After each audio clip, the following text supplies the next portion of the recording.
prvo da razumijemo da mladi u ovoj državi imaju jednu ne mogu imati identitarnu krizu. Dakle, to možete da pitate jednog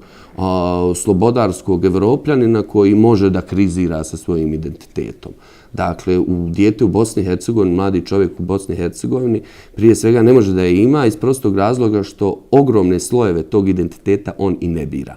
Kao i svako drugo biće na ovoj planeti, uključujući sloj identiteta koji se zove nacionalnost, vjera, mjesto rođenja i tako dalje.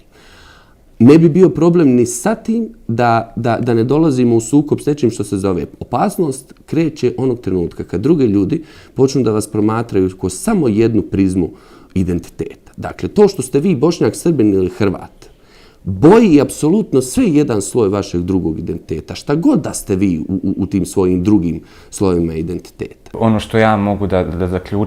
zaključim kroz svoje odrastanje i kasnije kroz svoj rad je to da taj identitet, odnosno to nam kreću lijepiti, pogotovo mlađim generacijama u djetinjstvu, znaš, prvo te nauče da si Bošnjak, da si musliman, da trebaš ići tamo, da trebaš ići ovamo, raditi ovako, raditi onako i nametnu nam sve one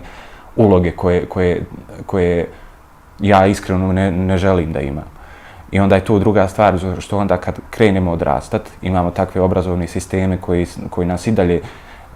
stavljaju u torove i broje nam krvna zrnca i onda kad se odmaknemo od tog obrazovnog sistema dođemo do stanja svijesti u kojem smo sposobni analizirati ono što se dešava u medijima, ali nismo dovoljno naučeni kao konzumenti medija da analiziramo medije, da vidimo šta je zapravo iza te priče, nego samo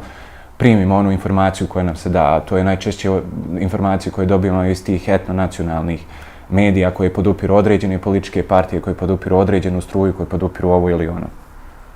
Nažalost, tako izgleda većina medijskih izvještavanja u politici bez imalo kritike, bez propitivanja, a ukoliko same stranke žele da nametnu, a vidimo da žele te nacionalne teme i nacionalne identitete na kojima na kraju i grade svoje politike svih ovih 20 godina unazad, vidimo da mediji samo prate takve želje i takve stvari koje guraju političke partije i imamo takvu situaciju da su mediji zatrovani tim nacionalnim temama i da su nam to teme o kojima mi pričamo svaki dan u našoj zemlji, bez obzira šta je suštinska tema.